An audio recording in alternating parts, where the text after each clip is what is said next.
the Knight of the Silver Key.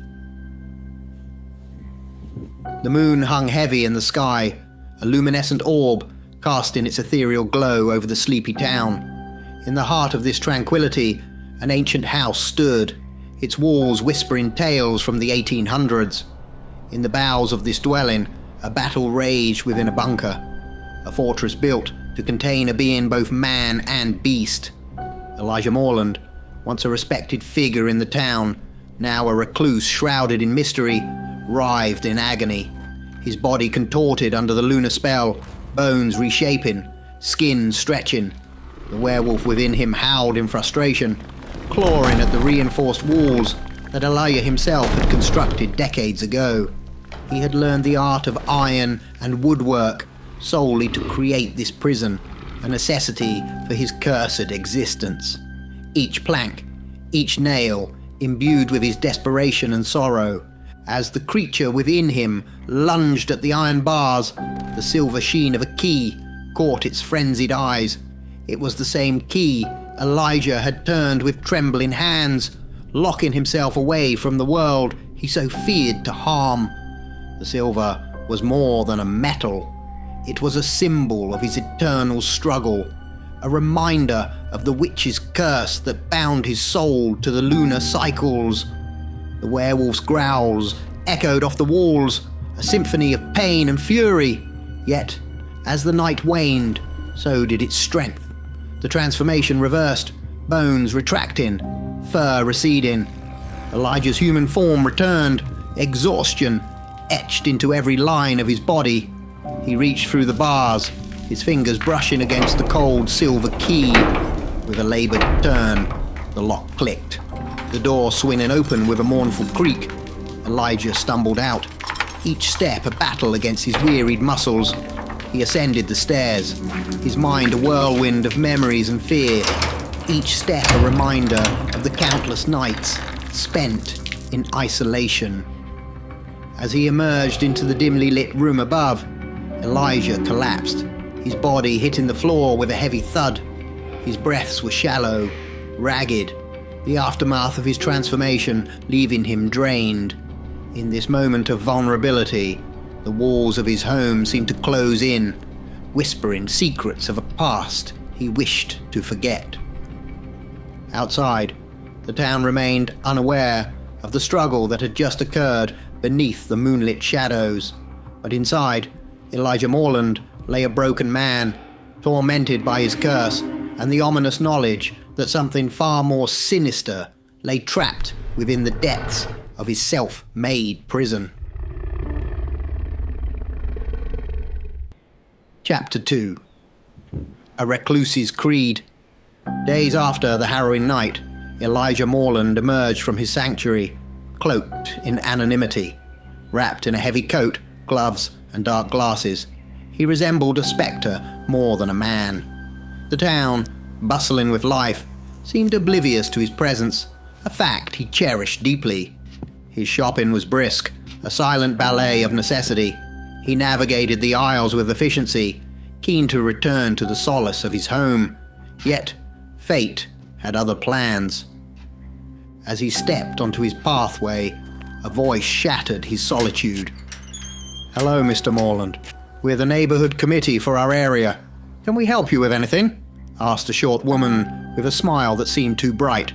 Elijah paused, his dark glasses veiling the disdain in his eyes. "Yes, something very important," he responded, his voice edged with frost. "You can leave me alone and never return.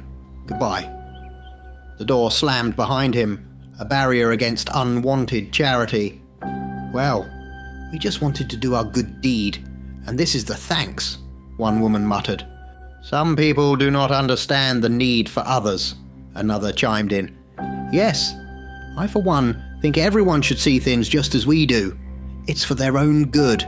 We know better than they do on what they want," a third voice added. Behind his curtains, Elijah watched them walk away, a laugh escaping his lips. Get your feeling of a do-gooder somewhere else. Or better yet, become a person who doesn't scrounge from others.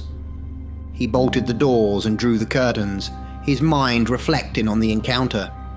People live for others, seeking validation and purpose in the approval of the masses, he mused to himself. They sacrifice their individuality, their very essence, on the altar of communal acceptance. It's a life of dependency, a cycle of needing and being needed, a game of control masquerading as benevolence. In the quiet of his home, Elijah found solace in his self-reliance, a stark contrast to the dependency he saw in the world outside. To live for oneself, to hold one's convictions and values above the whims and wants of others, that is the path to true freedom, he whispered to the empty room. In solitude, there is strength. In independence, there is peace. The house settled around him, an ancient guardian echoing his sentiments. For Elijah Morland, the world outside held no allure, only a reminder of the curse he bore and the principles he upheld. Chapter 3. The Beast's Burden. Elijah sat alone in the dimly lit room, the memories of his past creeping up on him like shadows at dusk. It was a past he often tried to forget, yet it clung to him, as unyielding as his curse. Many years ago, Elijah was a different man, full of vigor and ambition. His life took a tragic turn on a fateful night, when, lost in the woods, he encountered a creature of nightmares. The werewolf that attacked him vanished into the darkness, leaving behind a legacy of terror and transformation. As the curse took hold, Elijah found himself succumbing to primal urges. Under the full moon spell, he roamed the countryside, a hunter, driven by instinct. Villages whispered of a beast, a shadow that struck fear into the hearts of all. This creature, this version of himself, was a force of nature, leaving behind a trail of chaos and despair. Yet, a turning point came. Elijah, in a moment of lucidity, recognized the carnage he had wrought. It wasn't guilt that stayed his hand, nor a newfound sense of altruism. Instead, it was a realization that this blind submission to his curse was a betrayal of his very essence. Elijah had always valued self-determination, the ability to shape one's destiny through reason and will. His transformations, however, reduced him to a mere pawn of nature, a slave to the lunar cycle. This loss of control was anathema to his core beliefs. Driven by a desire to reclaim his autonomy, Elijah poured his efforts into constructing the bunker. It was a fortress of solitude, a testament to his resolve to no longer be a mere plaything of fate. In this self-imposed exile, he found a semblance of peace, a chance to live on his terms, even if it meant isolation. In his heart, Elijah believed that one's life was their own, their purpose, self-defined. His refusal to continue the cycle of violence wasn't born of compassion for others, but from a deep-seated conviction that he would not be a slave to his baser instincts. He chose to live, not as a beast dictated by the moon, but as a man, defined by his choices and convictions. As the memories faded, Elijah was left with the cold truth of his existence. He was both the jailer and the prisoner, a man bound by a curse, yet free in his decision to resist it. This duality was his burden, a constant reminder that freedom was not just the absence of chains, but the presence of choice. Chapter 4. The Breaking Point. The night was still when the burglars made their move. Skilled and silent, they navigated the myriad of locks and safeguards that Elijah Morland had meticulously installed.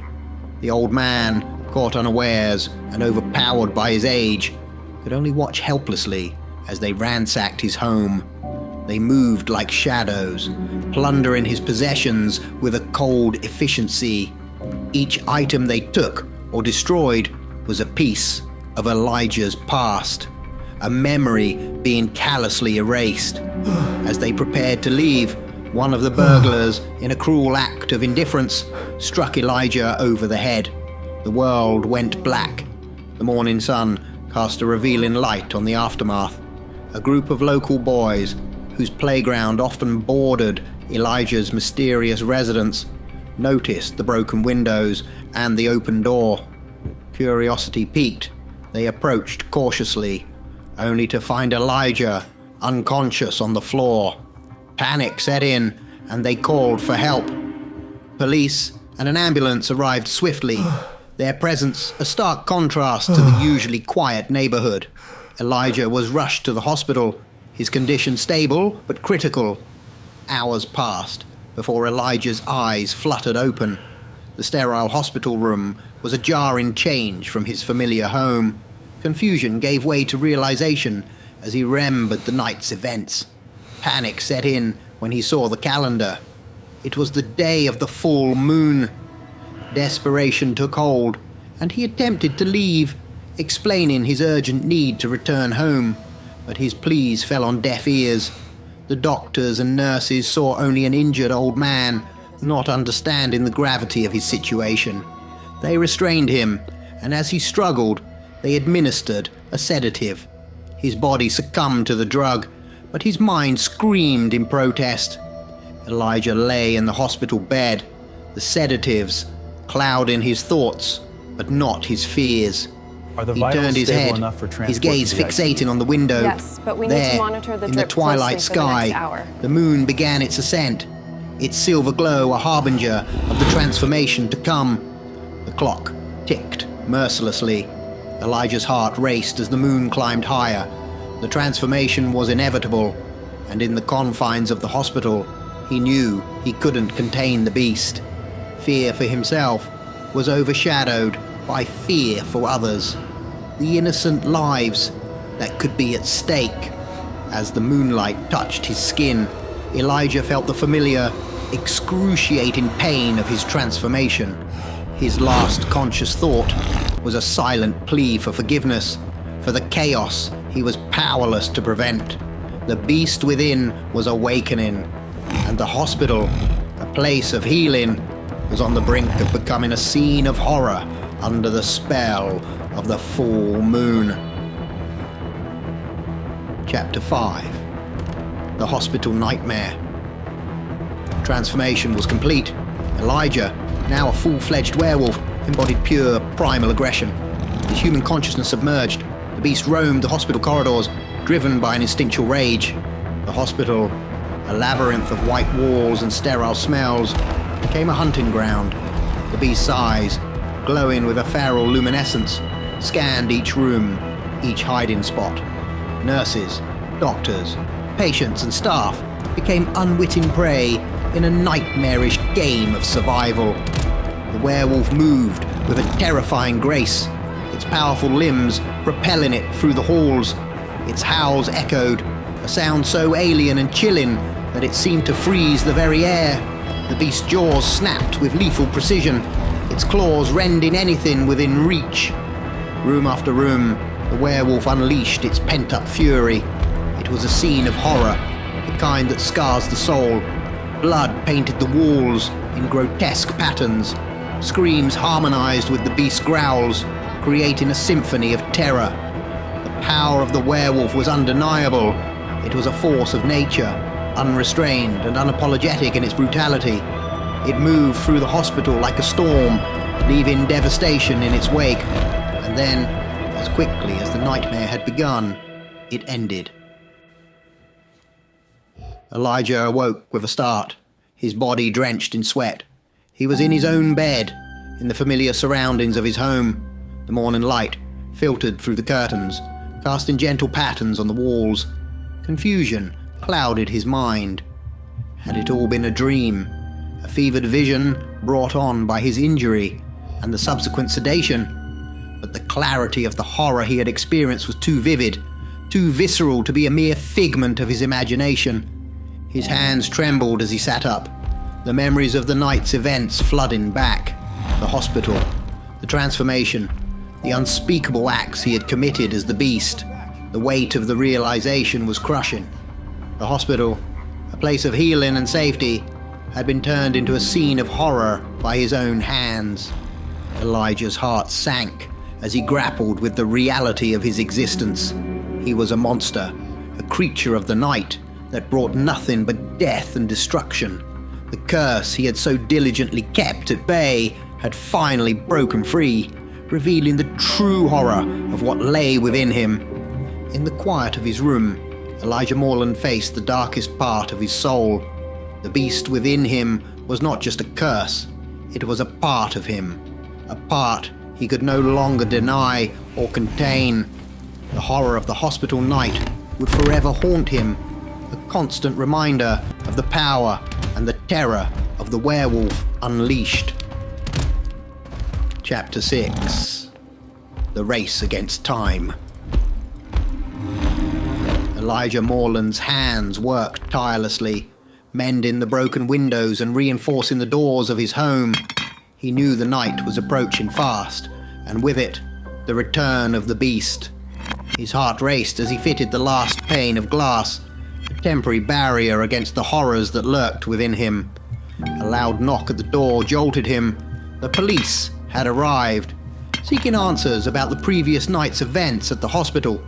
Elijah composed himself, masking the turmoil within. He spun a tale of hearing commotion and fleeing in fear, leaning on his age and frail appearance to sell the story. The officers, seeing only a feeble old man, nodded in understanding and left, none the wiser to the truth that haunted Elijah's eyes. With the police gone, Elijah turned his attention back to his repairs. Time was slipping through his fingers like grains of sand. He recalled the burglars had entered through the windows. His focus shifted to reinforcing them with a sense of urgency.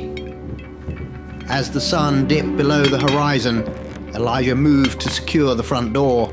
His heart sank as he saw the moon beginning its ascent, its silver light, a countdown to his transformation. In a frenzy, he closed the door, placing a heavy box behind it in a futile attempt to barricade the outside world from the chaos within. He sprinted to his bunker, the weight of dread heavy on his shoulders. Inside, his trembling hand reached through the bars and turned the silver key, sealing his fate. He sat down, resigned to the inevitable, his breaths shallow and rapid in the stifling air of the bunker. Unbeknownst to Elijah, a group of neighborhood carers stood on his doorstep. Concern etched on their faces, they discussed the recent events. This one again? He was in the hospital when it all happened. He must be terrified, one remarked. Let's check in on him. As they knocked on the door, it creaked open slightly, a silent invitation to enter. The carers stepped inside, calling out for Elijah. The house was eerily quiet, the only sound their own footsteps echoing in the empty halls. They searched room to room, finding no sign of the old man. Outside, the moon climbed higher, its light casting long shadows across the town. Inside Elijah's home, the carers grew increasingly uneasy, the atmosphere thick with unspoken dread. They were unaware of the danger lurking beneath their feet, unaware of the beast that Elijah Morland had become, and the night of terror that was about to unfold once more. Chapter 7. The Encounter Below. The group of carers, driven by concern and a sense of duty, navigated the eerie silence of Elijah's house. Stairs, one woman murmured, her voice barely above a whisper. The suggestion hung in the air, an unspoken agreement among them. With cautious steps, they descended into the unknown. The staircase led them to a solitary door, imposing and seemingly impenetrable. It stood as a silent guardian, hiding secrets in its shadows. The key, large and silver, glinted in the dim light, an ominous beacon in the gloom. Curiosity mingled with apprehension as they approached. The door, with its barred hole, seemed out of place in a home. One of the carers, emboldened by concern for Elijah, reached for the key. It was cold to the touch, heavy with significance. With a trembling hand, she turned it, the lock yielding with a resonant click. The door creaked open, revealing a darkness so profound It seemed to swallow the light. They peered inside, their eyes straining to pierce the gloom. A sense of foreboding filled the air, a tangible presence that made their skin crawl. Then, from the depths of the shadow, a form emerged. Slowly, deliberately, a head appeared, its features obscured, yet unmistakably non-human. The head of the beast, its eyes gleaming with a feral intelligence, fixed its gaze on the intruders. A collective gasp escaped the carer's lips, a sound of terror and disbelief. The reality of what lay before them was incomprehensible, a nightmare made flesh. The werewolf, a creature of legend and lore, was real, and it was mere feet away from them. Frozen by fear, they stood motionless, their minds struggling to process the horror before them. The beast's breath was audible, a low growl that resonated in the small space, a warning of the danger they had unwittingly unleashed. In that moment, the line between myth and reality blurred, and the carers found themselves face to face with a terror beyond their wildest imaginations. The beast in the bunker, the hidden truth of Elijah Morland's existence, was now an undeniable, terrifying reality. Final chapter: The Pact of Understanding. In the dimly lit room, the key gleamed in the woman's trembling hand, a symbol of both fear and hope. The werewolf, captivated by its shine, hesitated. The light reflecting off the key seemed to pierce the beast's rage, reminding it of the prison it had resigned itself to. With cautious steps, the werewolf retreated into the darkness of the bunker. The woman, seizing the moment, closed the door swiftly and turned the key, locking the beast away once more. She peered through the barred hole, her eyes meeting those of the creature. There was a sense of resignation in its gaze, an understanding of its fate. Upstairs, the group of carers gathered in a circle, the weight of their discovery heavy upon them. One spoke up, her voice firm, yet filled with compassion. "I knew he needed our help, and we are going to help him. We shall make a pact right now. None of us shall speak of this." As dawn approached, the group reflected on their actions. For years, they had sought to do good, to help others. Driven by a desire to be seen as benevolent, their actions, though well-intentioned, were often more about fulfilling their own need for purpose and validation than truly understanding the needs of those they sought to help.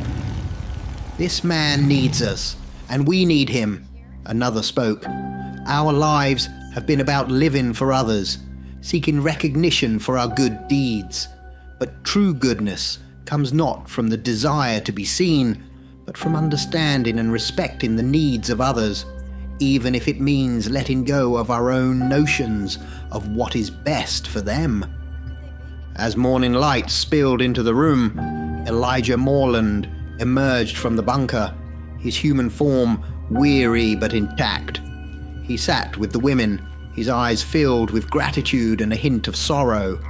He explained why he had to lock himself away, his words painting a picture of a life spent in solitude, battling a curse he never asked for.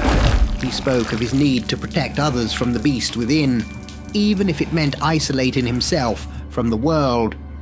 The carers listened, their hearts moved by his story. In that moment, a new understanding was born. They swore to help him, not out of a desire for recognition or to fulfill their own needs, but out of genuine compassion and respect for his struggle. The pact they made that day was one of silent support, a promise to guard the secret of the man and the beast, to help him maintain his solitude, and to be there when the full moon rose. In this quiet agreement, they found a purpose that was true and selfless, a goodness that came from understanding and respecting the needs of another. As the sun rose higher, a new chapter began for Elijah Morland and the carers. In their mutual need, they found a bond, a silent agreement to support each other, not for recognition or self-gratification, but out of a deep-seated respect for the sanctity of individual struggles and choices.